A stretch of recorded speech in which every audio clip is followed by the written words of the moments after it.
compañeras, compañeros, camaradas, todas, todos, bienvenidas una vez más a este espacio, como pez en el agua, en la 4TV, donde estamos conversando, discutiendo, preguntando, cuestionando, analizando diferentes perspectivas, diferentes tradiciones, diferentes historias de vida que nos ayudan a entender un poquito mejor el mundo en el que habitamos y que queremos transformar. Por eso hoy trajimos a un doctor especialista en cosas de la guerra del pasado, temas como la Guerra Cristera, que en este año cumple un centenario y que evoca diferentes análisis, diferentes discusiones, y nosotros no quisimos perdernos la oportunidad de conversar con un especialista muy calificado para hablar del tema. Él es el compañero Víctor Villanueva. Doctor, bienvenido.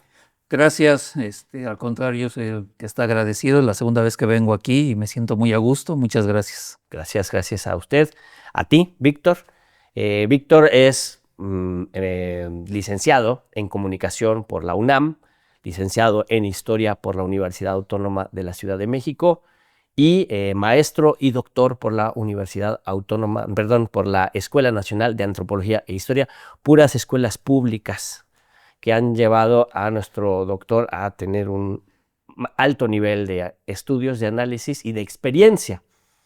Y bueno, la cosa es hablar de la historia y del centenario de la Guerra Cristera, pero resulta que el compañero Víctor también es periodista deportivo y tiene una experiencia muy interesante en prensa, en radio, en televisión cubriendo también mundiales de fútbol, ¿no? Entonces, pues eso, Víctor, cuéntanos quién eres tú, quién es Víctor, quién es el doctor y cómo ha sido esa trayectoria, pues que suena como hasta de película, ¿no? Empezar en la comunicación, en el periodismo, en los deportes y transitar hacia la historia. Sí, gracias. Pues sí, mi carrera, mi formación fue en la Facultad de Ciencias Políticas y Sociales de la UNAM. Siempre quise ser periodista deportivo, que yo recuerde, siempre lo quise ser. Desde muy niño sabía alineaciones, sabía cosas estadísticas que se hacen en torno al periodismo deportivo. Me gustaron todos los deportes siempre, menos el básquetbol, debo de reconocerlo. Es el único deporte que nunca me apasionó. Todos los demás sí, tanto los deportes de invierno como los de verano, todos, me fascina observarlos. Y pues pude ejercer mi carrera por 25 años en Grupo ASIR, que fue donde empecé, donde me dieron la primera oportunidad, Francisco Javier González. Trabajé en Panorama Informativo con don Guillermo Ochoa, que fue mi jefe, también con José Cárdenas, que fue mi jefe también allá en Grupo ASIR, y después pasé a Grupo Monitor con José Gutiérrez Vivó. Pude hacer en este lapso también televisión, Multivisión, Gol TV, que era una cadena estadounidense. Estuve trabajando ahí y en prensa escrita estuve al frente de 3 periódicos deportivos. Todo iba bien hasta el 2009, que nos cerraron nuestra fuente de trabajo, cerraron Grupo Monitor, primero el radio, después el periódico. 600 familias quedaron sin sostén, sin su modo de trabajo, de ganarse la vida, y ahí pues nos tuvimos que reinventar. Y bueno, yo mandé una solicitud a la UACM para ver si podía entrar y me aceptaron. Ajá. Entonces ahí hice la segunda licenciatura en Historia, porque Historia y Comunicación van de la mano. Claro. Son 2 disciplinas muy similares, procedimientos casi idénticos, simplemente el periodista es de mayor inmediatez y el historiador se toma más tiempo para sus investigaciones, pero prácticamente las técnicas son las mismas. Y bueno, ya estando ahí, pues me seguí con una maestría y un doctorado. Los deportes los dejé en 2016, que fui a los Juegos Olímpicos de Río de Janeiro, en Claro Sports, y fue mi último evento internacional. Cuando venía de regreso a México de Río para acá, tomé la decisión de no seguir más en el periodismo deportivo y dedicarme a mi segunda carrera, que era la historia, dedicarme a la academia, que la conocí la academia también en el 2009. Llevo 15 años como profesor y lo disfruto intensamente. Y bueno, pues ya me llevó la vida para allá. Me tuve que acomodar, reinventarse, pero pues es parte de la vida, ¿no? Claro, y es muy interesante porque cualquiera desdeñaría ser profesor de aula por estar en un mundial, ¿no? Sí, claro. ¿Y cómo haces tú ese tránsito? Es difícil, al principio cuesta trabajo. Por ejemplo, ahora viene el Mundial en México Exacto. y los recuerdos te golpean, ¿no? Pero ya a estas alturas ya lo tomas con más tranquilo. Fue más difícil, por ejemplo, el Mundial del 2010, los Juegos Olímpicos del 2012, así en Londres, sí te golpea, ¿no? Porque es muy reciente. Ir a unos Juegos Olímpicos es una fiesta extraordinaria. Yo amo el fútbol, pero por ejemplo me decían, cuando vayas a unos Juegos Olímpicos, vas a ver que el Mundial de Fútbol nada tiene que ver. Entonces me tocó ir mi primer Mundial fue Francia 98 y mis primeros Juegos Olímpicos fue Sydney 2000. Y tenían razón. No se compara, la fiesta olímpica es otra cosa, es la humanidad conviviendo, escuchar tantas lenguas, ver tanta gente, tantas costumbres, es extraordinario. Entonces, sí costó los primeros años. Los primeros años sí cuesta, pero ya ahorita, 10 años después, pues ya aceptas que regresas a ser el aficionado que eras antes, ¿no? Antes de ser profesional. Y entonces, pues, te acuerdas de que quisiste ser periodista porque eras aficionado a los Juegos Olímpicos y al Mundial. Entonces, ahora hay que celebrar que regresas a ser el aficionado que se va a sentar frente a la televisión con una botana a disfrutar sin tener que estar tomando la alineación, haciendo datos para luego reportar, ¿no? Lo que sucedió. Entonces, es una por otras. Pero desde luego que si a mí me dicen, dejas el aula y regresas a la redacción, regresaría a la redacción sin dudarlo, Ya. sin dudarlo. Y entonces el nivel de disfrute en el aula, ¿cómo puede satisfacer una experiencia que ha vivido esas vivencias, ¿no? En la transmisión de la experiencia a los chicos, eso es muy importante. Ahorita estamos en un estudio de televisión, el viernes terminamos un diplomado y hay 15 nuevos licenciados en comunicación. Entregaron su proyecto final, que era una crónica de televisión en un museo, y así es la forma de satisfacer y de hacer el cambio. Además, yo siempre lo he dicho que tuve excelentes maestros en la UNAM, pero ninguno había pisado una redacción. Claro. Y dicho por ellos mismos. Teóricos Buenísimos, que nos enseñaban prensa escrita, radio, televisión. El estudio de televisión de la Facultad de Ciencias Políticas de la UNAM tenía cámaras de 1970, ¿no? Y estábamos a finales de los 80. Claro. Y todo lo hacíamos a mano, todavía con cinta, con todo en contra, ¿no? Sí. Pero aprendimos. Hoy yo creo que nosotros, porque no soy el único, gente que ya estuvo en los medios y que va a la academia, le aporta más a los jóvenes, porque conoce la teoría y conoce la práctica. Sí. Ajá. Entonces, eso es importantísimo desde mi punto de vista y lo puedo confirmar porque al final todos los jóvenes te dicen gracias por estos ejercicios, o cuando ya están trabajando te escriben y te dicen, profe, lo que me enseñó de cómo dirigir la cámara y las luces, ya lo pongo en práctica, ya lo estoy haciendo yo también, o ya estoy en radio, ya salió mi nombre publicado en un periódico. Eso es lo que facilita la transición. Claro. Entonces ahora es transmitir experiencia, ¿no? Y claro, sí seguimos viendo teoría, porque se sigue escribiendo. En el 88 había pocos libros teóricos, ahora hay más. Hay más y muy buenos. Entonces estás pasando la experiencia a las nuevas generaciones, para que no se quede ahí guardada, ¿no? Exacto. Y ahora vamos a la cuestión del historiador, ¿no? Porque además no cualquier historiador publica sus tesis, ¿no? O sea, hay muchas tesis, cientos de miles, o si no millones de tesis guardadas, que no va a conocer nadie más que los especialistas. Pero se da que hay tesis que tienen una manufactura, una calidad, una investigación que amerita ser publicadas. Es el caso de tus trabajos. Y te has especializado en la Guerra Cristera, ¿no? Entonces, un poquito que nos platiques cómo fue este proceso de investigación y de publicación, y luego por qué la Guerra Cristera. Ok, pues voy a empezar al revés. ¿Por qué la Guerra Cristera? Bueno, siempre fue un acontecimiento que me gustó, que me apasionó. Mi padre, que era un mecánico electricista, siempre hablaba de la madre Conchita y del padre Pro. Nos hablaba, o por lo menos a mí que era el hijo menor, siempre nos hablaba del movimiento cristero. Mi madre también algún día recuerdo que me dijo que ella no podía ser bautizada o que se tardaron muchos años en ser bautizada porque estaban cerrados los templos. ¿No? Mi madre nació en el 28, es decir, a la mitad del conflicto. Uh-huh. Y sí, efectivamente, pues estaban cerrados. Entonces, todas esas historias empezaron a crecer en mi mente. Y desde la preparatoria, en la prepa 8, de la UNAM también, llegaron a mí textos que encontraba en la biblioteca sobre estos personajes, en los publireportajes de la prensa, unos libritos que se hacían en esa época para tratar de que le llegara a un público mayor. Y los empezaba yo a leer.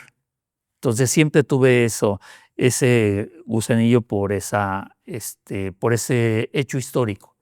Y en la UACM, pues mi director de tesis, el doctor Andrea Mutolo, que lo había conocido en 2 materias, me dijo, pues hay que hablar algo de la Guerra Cristera, pero hay que buscar algo original. Algo nuevo. Algo nuevo porque, tú lo sabes, hay en el imaginario académico se cree que pues Jan Meyer escribió todo y ya. Y se acabó. Y se acabó, no hay nada más que decir y ya lo que hizo, sus 3 tomos, ya. Y es difícil luchar contra eso en lo académico, porque cuando nosotros les proponíamos el tema, todos decían, no, ya está escrito todo sobre la Guerra Cristera. Y bueno, lo original que buscamos fue si habían existido intentos por la paz. Claro. Si alguien durante los 3 años había propuesto la paz. Y nos encontramos que el mismo Plutarco Elías Calles, Así es, que en el imaginario popular es el Nerón, el anticristo, el mormón, bolchevique, de todas, ¿no? Visitó Prusia y ya le decían bolchevique. Entonces, él propuso 3 veces la paz y la jerarquía la rechazó. De hecho, en el imaginario popular se cree que Plutarco Elías Calles cerró las iglesias. Si tú le preguntas a un católico de pie, oye, ¿qué pasó en la Guerra Cristera? No, pues Calles cerró las iglesias. Y él no las cerró. Fue los obispos los que decidieron, apoyados por el Papa. Entonces, regresando a la investigación, pues eso fue lo que buscamos. El archivo del arzobispado, que está aquí muy cerca en la calle de Durango, es muy rico. Infinidad de documentos, algunos inéditos que pude encontrar. Y fue un año, 2 meses que yo recuerdo, un año, 2 meses de estar revisando la correspondencia, los documentos oficiales de la jerarquía eclesiástica de esa época, y salió una tesis de 400 páginas con 6 intentos para la paz en la Guerra Cristera. No abarca el 29, que fue finalmente cuando se firma la paz, que como todos sabemos nada más fue el alto al fuego, porque el Estado siguió hostigando a la Iglesia y la Iglesia siguió hostigando al Estado, pero bueno, esa es otra historia, que iba a durar todavía hasta el 37. De hecho, hubo una segunda cristiada, que es un excelente tema de investigación a los jóvenes que nos están escuchando y viendo. Sí. De historia, ahí hay un tema poco estudiado, la segunda cristiada. Y así fue. Luego esa tesis, afortunadamente, fue publicada por la Universidad Autónoma de la Ciudad de México en apoyo con la Universidad Autónoma de Aguascalientes y se publicó en 2023. Es el de Plutarco Elías Calles y la jerarquía eclesiástica, los intentos de paz en la Guerra Cristera 1926-1928. Así es. Así se puede encontrar. Sí, y están las librerías de la Universidad Autónoma de la Ciudad de México y en algunas librerías del Fondo de Cultura Económica. Y ahora que hay ferias, ahorita está la feria del Zócalo, de Palacio de Minería, ahí está, ¿no? Ahí se puede conseguir. Qué bueno. Eso está muy bueno porque ahora estamos entrando, ¿no? al centenario del inicio del conflicto. Y obviamente hay diferentes perspectivas y diferentes agendas y diferentes intereses que, como siempre ha pasado, toman el tema y lo abordan, ¿no? Desde su perspectiva para de alguna manera apropiárselo. Y estamos, pues sí, en un país libre donde todo el mundo puede discutir lo que sea, ¿no? Pero pues siempre está esa batalla por el imaginario, esa batalla por la interpretación y por leer la historia y conocerla, pues de la forma más crítica posible, para no decir de la forma más veraz, ¿no? Pero sí de la forma más crítica, de la forma más consciente, de la forma más libre, ¿no? Entonces, por ejemplo, yo te preguntaría en esta parte hay una gran reivindicación de sectores de derecha que retoman la guerra cristera como una bandera propia, ¿no? Y sectores de la izquierda que rechazan esa utilización, aventando el fenómeno de la guerra cristera a la derecha, ¿no? Así como, quieren hablar de su tema, ¿no? Porque se asume que los cristeros fueron un levantamiento reaccionario controlado por la Iglesia Católica, ubicándola siempre en el espectro de la derecha, ¿no? Entonces, la pregunta concreta sería esa: ¿es el conflicto cristero un fenómeno de derecha? No lo creo, no lo creo. Ahora, depende de quién, porque hay un montón de actores, no podemos meter a todos en una misma, en un mismo saco, ¿no? Porque son demasiados actores. Tan solo el actor que yo he estudiado más que la jerarquía católica de ese año, hay dos bandos muy importantes, que es los intransigentes y los transigentes, unos que sí desean derrocar y con esas palabras utilizan derrocar al gobierno de Calles, otros como Martínez y Zárate, el obispo de Huejutla, José de Jesús, que es el más radical de todos. Él hace un texto que se llama Llamado al mundo civilizado, y le pide a España, a Estados Unidos, a Francia y a Inglaterra que invadan México. ¿Le suena? Sí. Porque aquí hay un caos y les dicen, hay una guerra, hay un tirano que nos está persiguiendo. Pero esa es una parte, porque hay obispos como Pascual Díaz Barreto, como Leopoldo Ruiz y Flores, que están a favor de la reconciliación y de la negociación. Entonces, si hablamos de la jerarquía, obviamente hay dos bandos y hay unos que quieren la guerra y otros que no. Habría que ver si esos que quieren la guerra se asumen como de derecha. Y más adelante voy a tratar de explicarlo más. Ahora, la Liga Nacional de la Defensa Religiosa, de la Libertad Religiosa, que es formada por la clase alta, por la clase adinerada, podríamos decir que entonces la Liga sí era de derecha, pero solamente por el rasgo de que son de clase. Ajá. Ellos apoyaban también y buscaban un estado confesional. Uh-huh. Y luego están los que pelearon a pie. Los campesinos, los que agarraron su pala, su pico, las pistolas que tenían y salieron a pelear. Ellos difícilmente se podían asumir de derecha. Ellos salieron a pelear por su fe.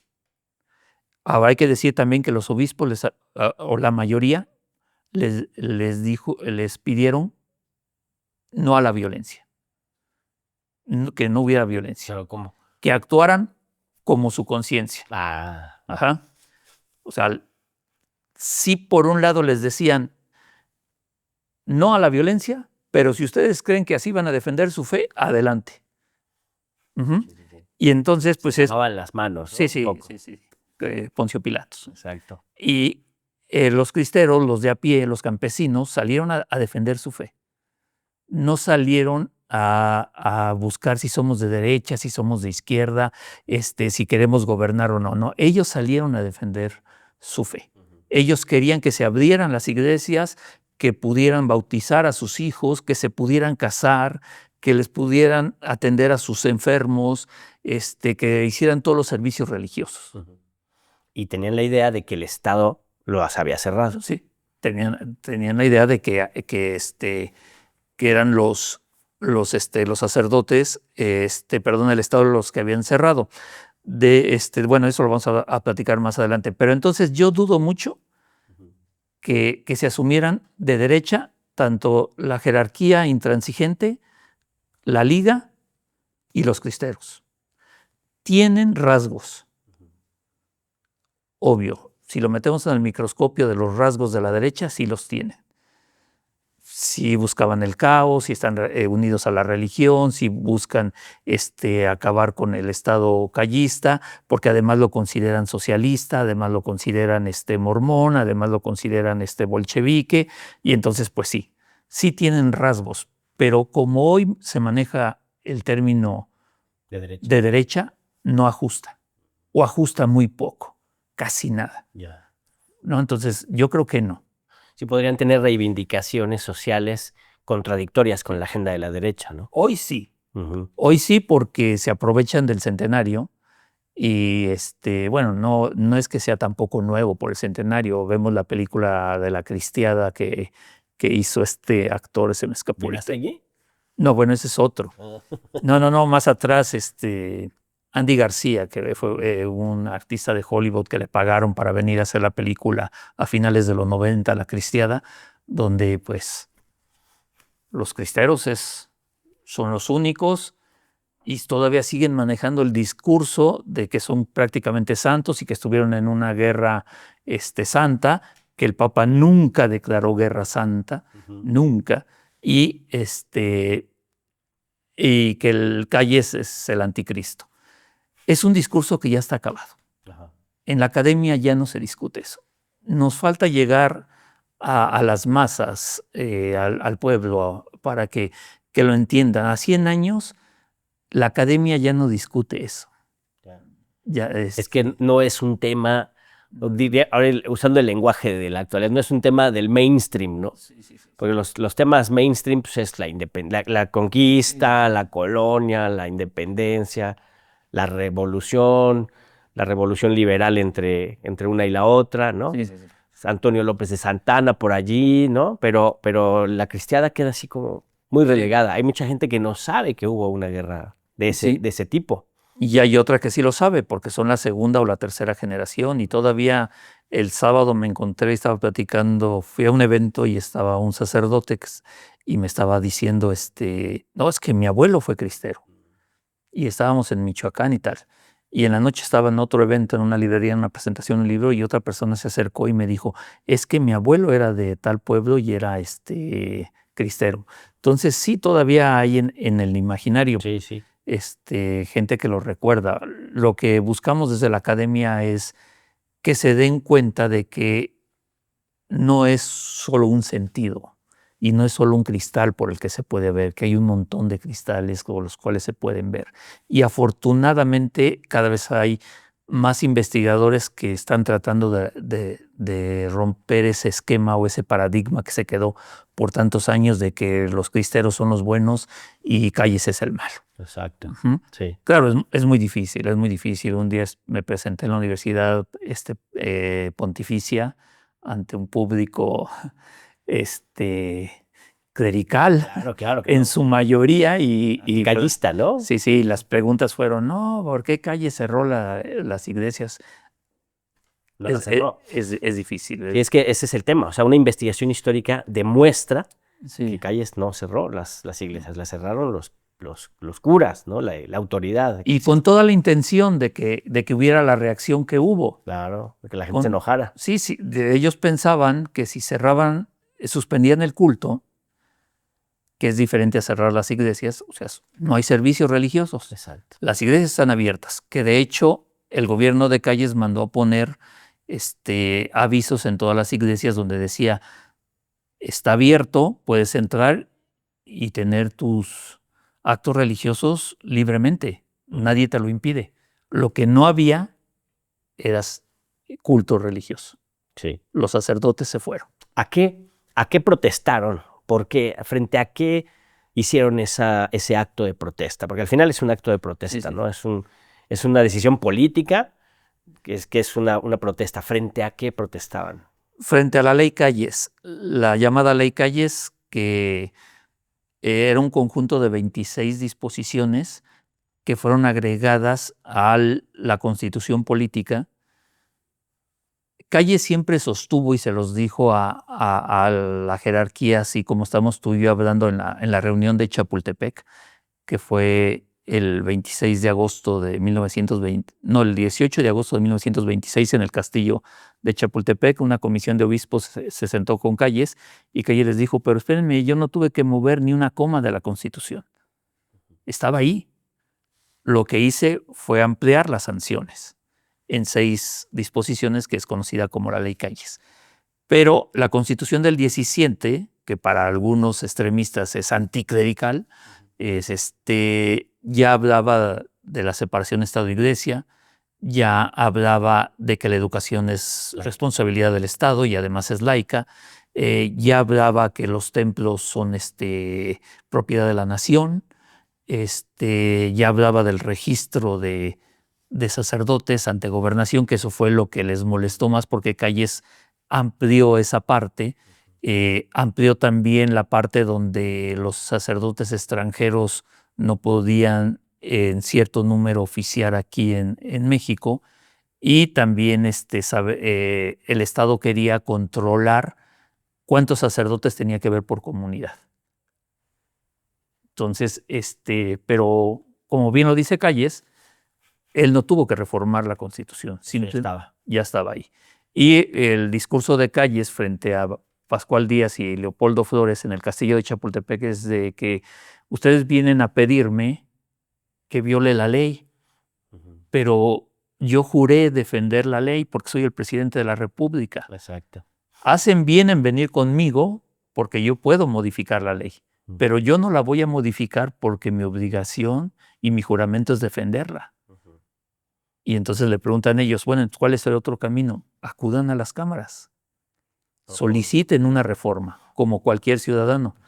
Que eso también, Cabildear, ¿no? la historiografía pro-católica lo niega y exagera de que les dijo vayan y tomen las armas. Que sí lo dice. Sí, bueno. Que sí lo dice. Les dice Calles, tienen 2 caminos. ¿Ok? Cabildear. Sí, ir a las cámaras, que es la forma legal. Ya vinieron conmigo, que soy el presidente, y yo les digo que no. No voy a torcer mi voluntad. Le encantaba esa palabra Calles, es decir, torcer. Entonces les dijo, yo no voy a torcer mi voluntad. Pero hicieron bien en venir conmigo. Les quedan 2 caminos, las cámaras o las armas. ¿Para qué les dice? Y todavía ellos le decían, es que, señor presidente, si nosotros vamos a las cámaras, no las van a rechazar, pues todos son callistas. No, todavía no estaba el PAN. Sí, nada más estaba, todavía ni el PNR, ¿no? Existía, pero obviamente eran obregonistas y callistas. Y bueno, y en Insofacto lo rechazaron. Fueron a finales de agosto y el 4 y el 5 de septiembre del 26, la Cámara de Diputados y la Cámara de Senadores no procede su solicitud de reforma. Exacto. Porque además ellos volvieron a exagerar. Redactaron una carta que viene en el libro que desgloso y analizo, una carta de casi 6 cuartillas firmada por todo el episcopado mexicano, y no pedían modificación, pedían la derogación. O sea, dijeron, ya, pues que la quiten, ¿no? Y pues obviamente la respuesta fue negativa en ese momento, pero eso es una parte importante del libro, de esas negociaciones. Claro. Y eso, pero era un momento en que la parte de la jerarquía intransigente dominaba al episcopado mexicano. Estamos hablando del obispo de Durango, José María González y Valencia, Meterio Valverde de León, ya hablé de Manríquez y Zárate, José Mora y del Río, que era el arzobispo de la Ciudad de México, bueno, de toda esta parte de aquí, porque abarcaba todavía Toluca y buen parte de Hidalgo y de Querétaro, era la arquidiócesis más grande. En algún momento llegó a ser la arquidiócesis más grande del mundo. Él estaba en contra, por supuesto, pero su avanzada edad era también un factor que jugó al final, porque se desgastó en el exilio en San Antonio y hubo un momento en que él ya le decía, ya, por favor regresemos a México, pero porque era un señor ya de edad avanzada. Es hasta finales del 27 cuando el ala transigente, el ala negociadora, asume el poder. y lo asume por dos razones importantes. Se las voy a contar rápido. Una, el Papa ya estaba cansado Del conflicto. del conflicto. Y entonces dijo, a ver, venga para acá Pascual Díaz Barreto. El Papa sabía perfectamente que él estaba del lado de la negociación. Estamos hablando de Pío. Sí, Pío no. exacto. Y lo llama y lo nombra intermediario oficial del conflicto en México. Y expulsa a la comisión de obispos que estaba en el Vaticano diciéndole, por favor, haga la santa, declare la guerra santa, denos fondos. Apoye la guerra. Sí, los expulsó del Vaticano. Están los documentos y está ahí en el libro igual de cómo los expulsa el Papa a esos 3 obispos. Y Pascual Díaz Barreto regresa a México y empieza a hacer las negociaciones. Muy inteligente, Pascual Díaz Barreto ya no va a negociar con Calles. Es más, hasta cuando Calles les manda una nueva opción de paz, ni reciben al enviado, porque se dan cuenta perfectamente que es 1928. Ya va de salida a Calles.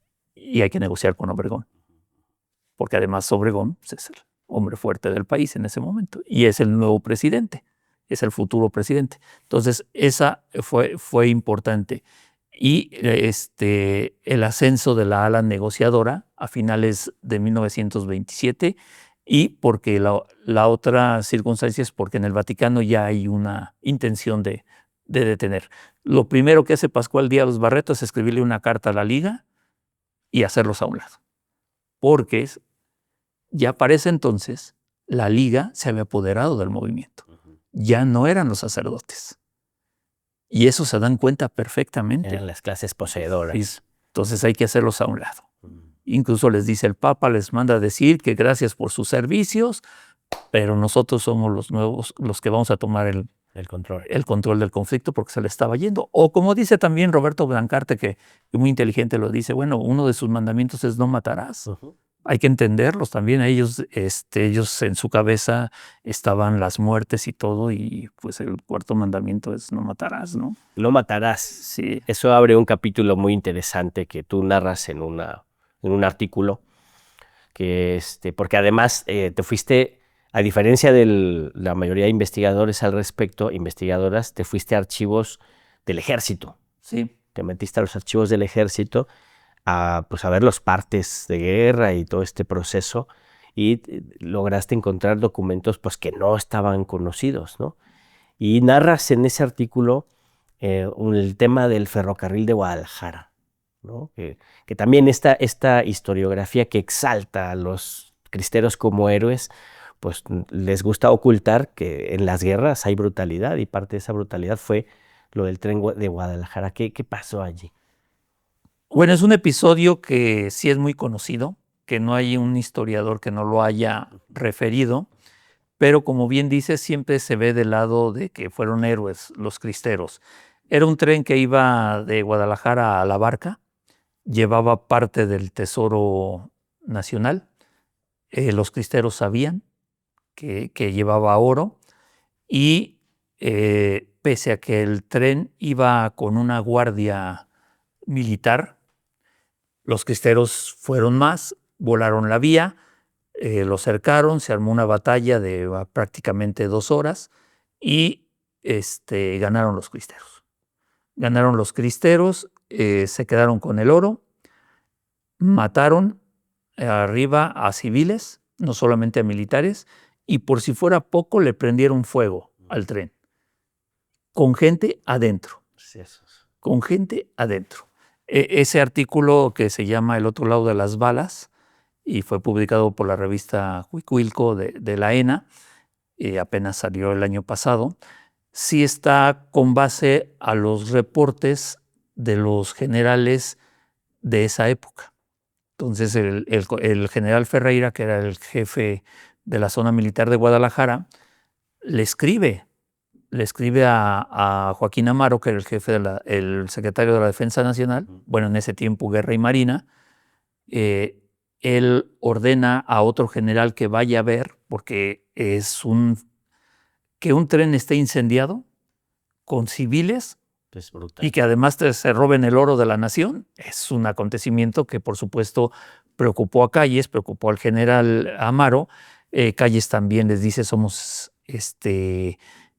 nos ha dejado muy mal parados ante la opinión nacional y ante la opinión internacional, porque nosotros estamos para garantizar la paz y la seguridad, y sucede que pasa esto. Entonces, a Joaquín Amaro ordena una investigación y manda generales de aquí, y ellos son los que reportan, que es lo que yo rescaté del archivo para reconstruir esa historia.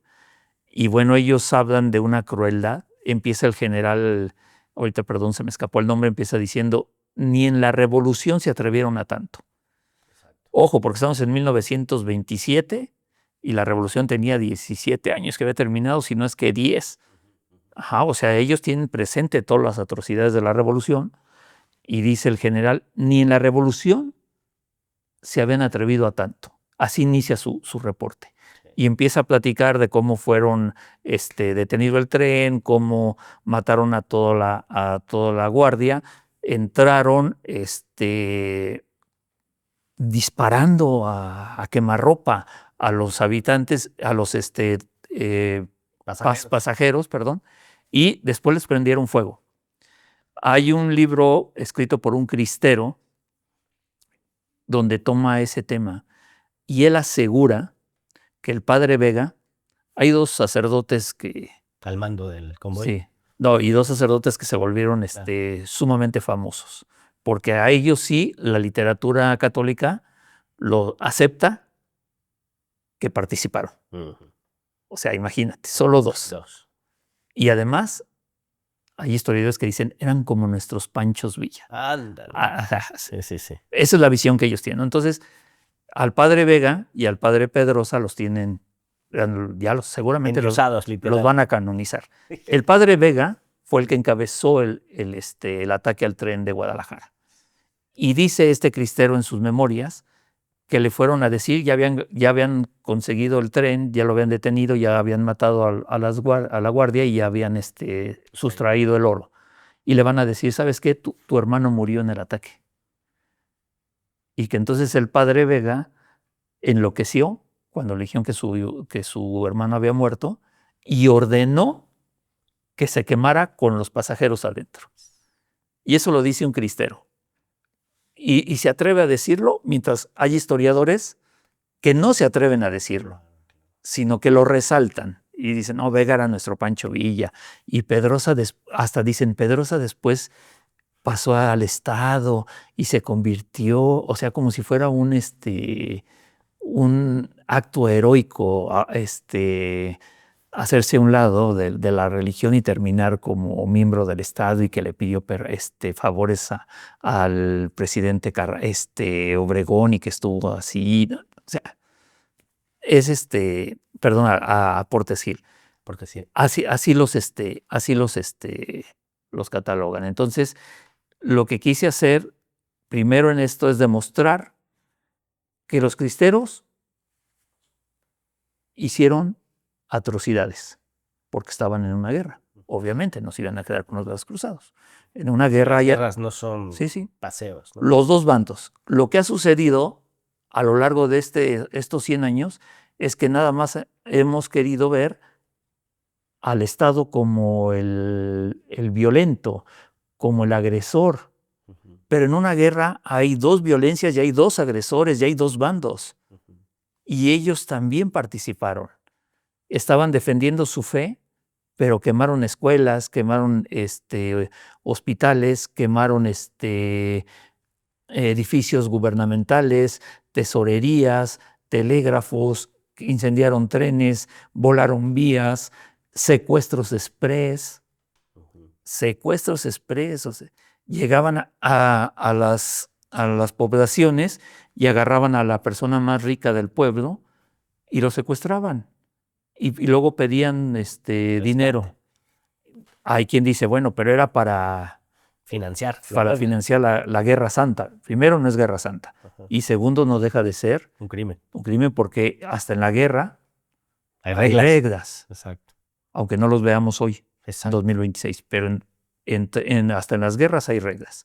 Y ellos hacían eso, plantas de luz, atacaban las plantas de luz, atacaban comercios particulares que no tenían nada que ver.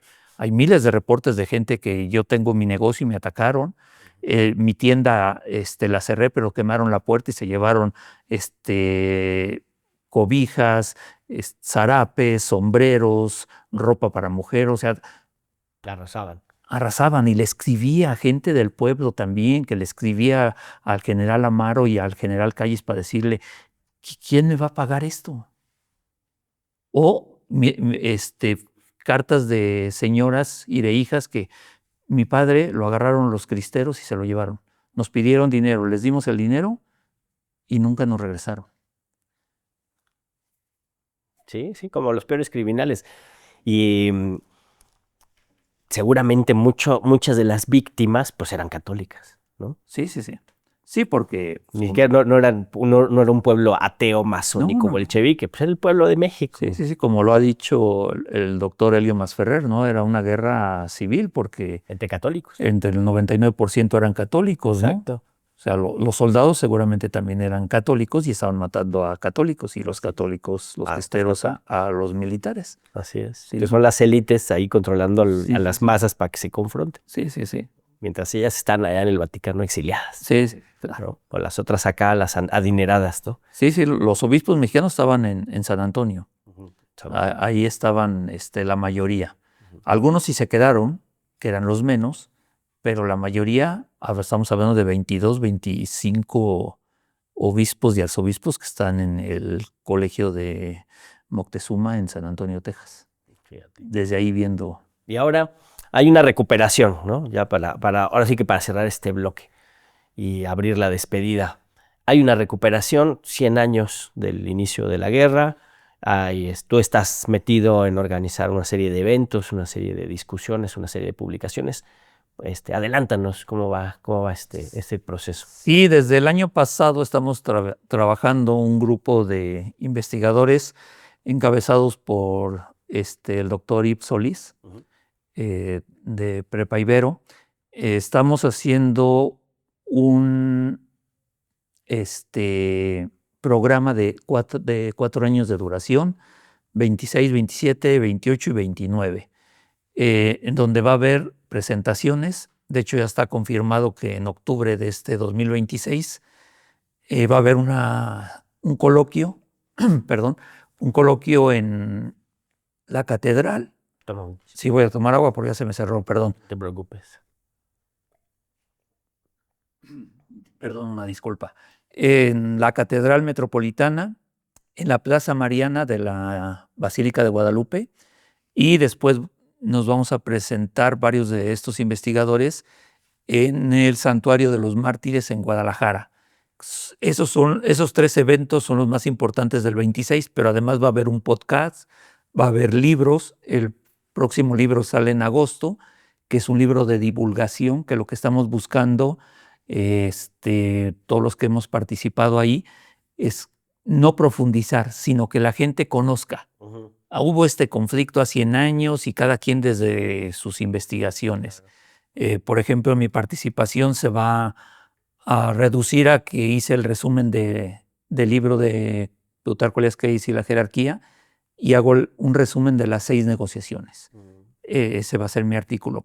Para el 27 se va a retomar un coloquio, pero va a ser en San Antonio, Texas, precisamente donde estuvieron exiliada la jerarquía eclesiástica mexicana.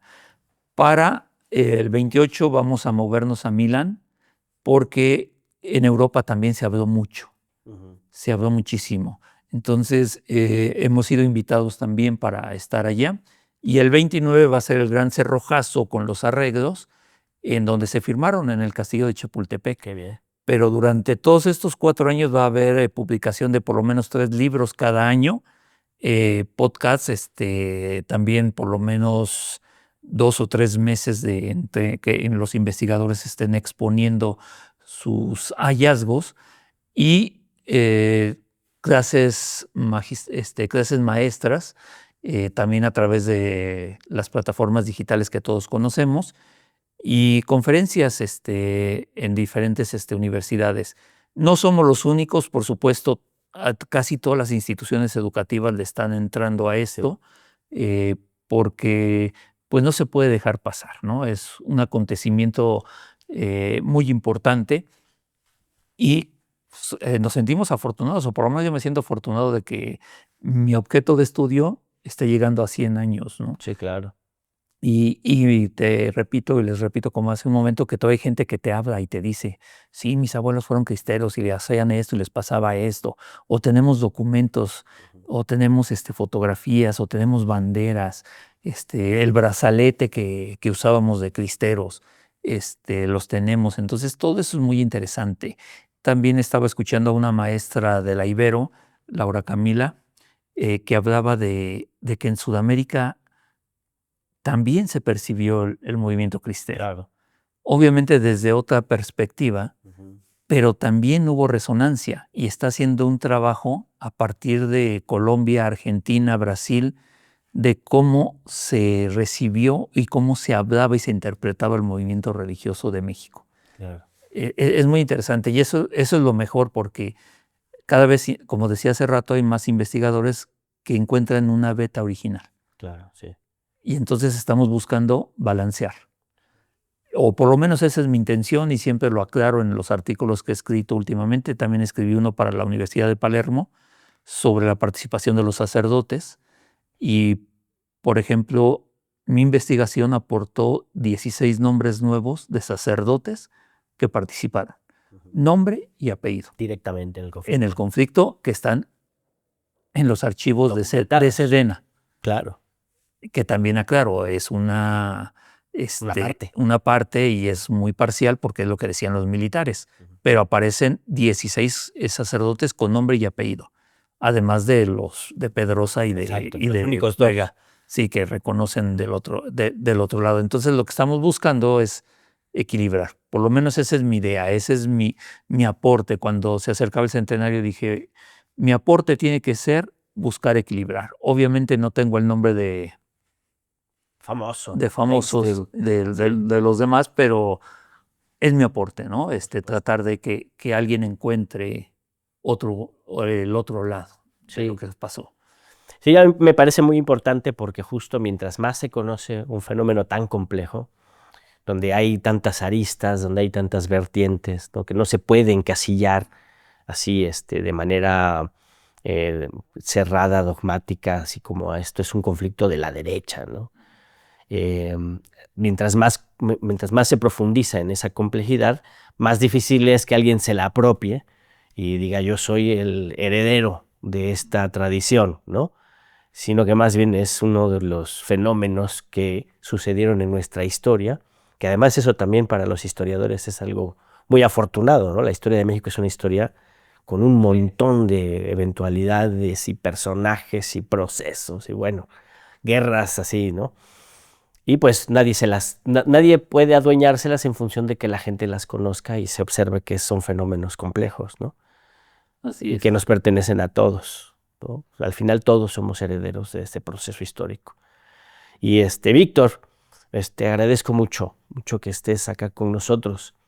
Yo quisiera pedirte una reflexión, ahora sí que abusando de tu memoria y de tu capacidad de síntesis, porque en ti se sintetizan dos expertices muy interesantes. Por un lado, una persona que conoce del deporte, ¿no? De los eventos mundiales deportivos, y que conoces de la historia y del conflicto militar, ¿no? Y estamos en un momento histórico en nuestro país en el que, bueno, en el mundo, no en nuestro país, en el mundo, estamos a las puertas de un certamen mundialista de fútbol y tenemos un estallido bélico brutal, ¿no? Desatado por la irracionalidad más absurda que atacó a la República Islámica de Irán y abre una coyuntura muy compleja a meses de que empiece el Mundial. Ahora, digo que es un abuso porque brevemente, ¿cómo observas tú este momento en esos dos fenómenos? La verdad es que es un momento no inédito porque al mundo le pasó en la Copa del Mundo del 38. La Segunda Guerra Mundial estaba a la vuelta de la esquina y el Mundial de Francia 38 se hizo precisamente para buscar que un último intento, que el deporte detuviera un conflicto bélico que se estaba dando, y bueno, se escogió Francia y se buscó ese milagro de que no sucediera nada. No sucedió así. Ahora estamos viviendo una época totalmente más radical, más violenta, con mayor armamento. En ese tiempo la Segunda Guerra Mundial pues prácticamente se desarrolló en un 90% solo en Europa. Hoy, si estallara un conflicto mundial, sería a escala totalmente. Ahora sí se le podría poner el término de mundial. Terrible, no sabemos, porque además el organizador es el que provoca todo el conflicto, el que está agrediendo, y entonces, ¿cómo puede ofrecer la paz al mundo para que vengan? Que además le dieron el Premio Nobel de la Paz y la FIFA también lo condecoró, y él es el que en lo que va del año ha agredido a Venezuela y ha agredido a Irán. ¿Cómo puede ser el anfitrión? ¿Cómo puede ser? ¿Cómo van a recibir a tantos países a jugar? La selección de Irán por el momento ya se retiró, porque sus 3 partidos eran en Estados Unidos. ¿Con qué garantía van los jugadores y la delegación iraní y los aficionados? Ahora, en México igual, porque pues sí, estamos hablando de que Estados Unidos es un país agresor en otros lados, pero en México hay un conflicto también muy serio, que no existía en el 70, que no existía en el 86. En el 70 pues sí existía el fenómeno de la guerra sucia, pero no afectaba de gran forma. En el 86 la crisis económica fue brutal, uno de los pasajes más terribles que haya pasado o que hayamos pasado. Yo estaba en preparatoria, no sé tú por dónde andabas, pero fue terrible lo que pasó en el 86, y aún así con la crisis lo hicieron. Pero hoy es más delicado, mucho más delicado. Ahora, en los eventos que me ha tocado a mí asistir, la seguridad es al máximo, al máximo. Para entrar a un estadio, por lo menos tienes que pasar 5 retenes y te revisan todo. Tu maleta, aunque tú seas periodista, te revisan tu maleta y saca todo y sácale las pilas a la grabadora y saca el micrófono, el cubo del micrófono, todo. Y te revisan. Y dentro del estadio, por ejemplo, en Beijing, había 2,000 soldados en el techo. En Río de Janeiro, en los Juegos Olímpicos del 2016, se habla que había por lo menos 5,000 policías distribuidos a los alrededores del estadio de Maracaná, donde fue el escenario. Entonces sí hay una supervigilancia. De hecho, los Juegos Olímpicos de Río destrozaron una selva para hacer el complejo olímpico, que hoy está abandonado.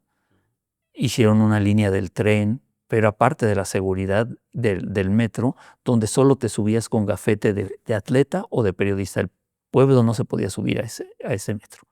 Y te llevaba a la ciudad olímpica, que hoy está abandonada. Se la comió la selva. Bueno, porque la selva. Y estamos hablando de un complejo de tenis, de 3 estadios pequeños como el Palacio de los Deportes, un estadio olímpico como el Azteca, que todo eso se lo comió la selva. Pero era una medida de seguridad. Hacerlo afuera. Afuera, porque había muchas protestas. Si recuerdas, desde el 2014, que fue el Mundial, había muchas protestas, sobre todo de estudiantes, porque les habían elevado las cuotas y porque además terminaban y no había donde trabajar. Y entonces hubo una gran represión previo al 2014.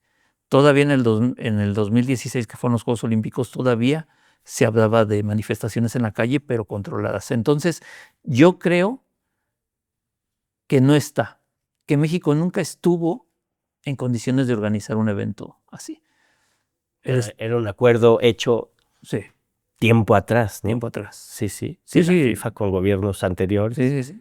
Y el estadio está inservible. Pasé hace poco y lo ves por fuera y dices, ¿qué le hicieron? O sea, llevan 2 años remodelándolo. Y pasas por fuera. A mí el Azteca es el estadio más hermoso para mí, pese a que he conocido varios del mundo, es el más hermoso, por su arquitectura y por lo que se siente adentro en las gradas. Pero no le hicieron nada. No le hicieron nada. Ahora, alrededor del Estadio Azteca hay muchas colonias que están en contra porque les han quitado el agua. De hecho, se pensó que iban a expropiar. Nunca se consiguió porque la gente protestó. Sí, así es. Va a ser un mundial sumamente protestado y esperemos que no haya represión. Sí, no. Porque cuando lleguen los extranjeros, las delegaciones, puede haberlo en la Ciudad de México. En Monterrey creo que no creo que vaya a pasar nada, pero en Guadalajara Hay otro gobierno. es una bomba de tiempo, Sí, Guadalajara. en Guadalajara hay otro Sí. otro sistema. Sí, hay otro sistema, otras circunstancias y otro problema más grande. Y en Estados Unidos, pues no sabemos si los iraníes cumplan sus amenazas y aprovechen el mundial. Porque qué golpe más fuerte le podrían dar a Estados Unidos que durante el mundial un acto terrorista. Esperemos que no. Pero las posibilidades son muy altas. Y la provocación está hecha, ¿no? Sí, claro. Y no se van a quedar con los brazos cruzados como lo han dicho, ¿no? Entonces sí creo que pueda ser difícil. Se han manejado muchas teorías, que todos los partidos a México, que todo el mundial a Canadá, pero eso no se resuelve en 3 días, en 3 meses. No, pero además el nivel del negocio, que son más de 70 partidos para Estados Unidos, pues difícilmente lo van a soltar. Sí, y en total son 104 partidos. Es el mundial más grande. La FIFA enloqueció. 48 naciones. O sea, a mí me tocó ver mundiales de 16. Cuando España se va, en España 82 se hacen 24, era una locura. Luego 36 y ahora 48. Y dicen que van a ser más, entonces es una locura de tantos países que van a venir. Y además, pues Trump ha negado visa a por lo menos 6 países que tienen que jugar en Estados Unidos, ¿no? Incluido Brasil. Entonces, es verdaderamente una locura. Nunca en la historia de la Copa del Mundo se había enfrentado así. Se han enfrentado a las manifestaciones estudiantiles en Brasil, a la dictadura en Argentina, en el 78, que fue brutal, que tenían a los presos políticos a 50 metros. Estaba la escuela militar y ahí los tenían presos, y el estadio de River a 50 metros gritando gol. Luego los sacaron y los llevaron a festejar el título y los volvieron a meter. Y se hizo una Copa del Mundo. Sí.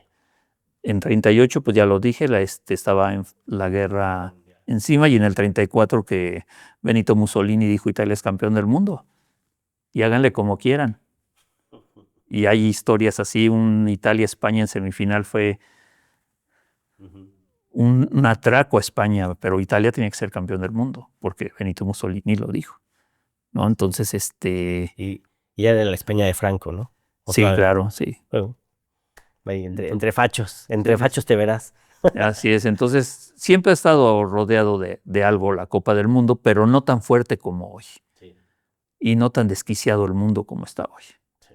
Ni con las armas que tienen hoy, que eso también lo hace más peligroso. Se conjunta gente que no controla sus impulsos con un armamento de destrucción masiva importante.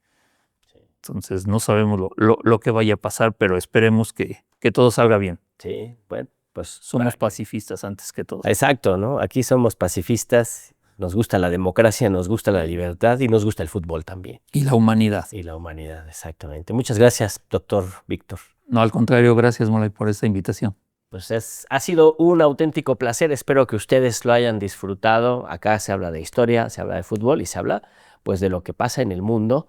Y pues en este momento vivimos una situación muy, muy, muy peligrosa, de la que solo se sale luchando por la justicia, por la libertad, por la democracia, por la paz, por defender el derecho de los pueblos a la libre autodeterminación y por defender la soberanía de los pueblos y el respeto de esa soberanía en santa paz internacional. Cuídese mucho, disfrute su día, su tarde, su noche, comparta el enlace, disfrute del conjunto de los programas de la 4TV que le ofrecemos noticias y mesas de análisis para ir desarrollando nuestra conciencia crítica y defender nuestras libertades, nuestra paz y la justicia con mayor razón. Hasta luego.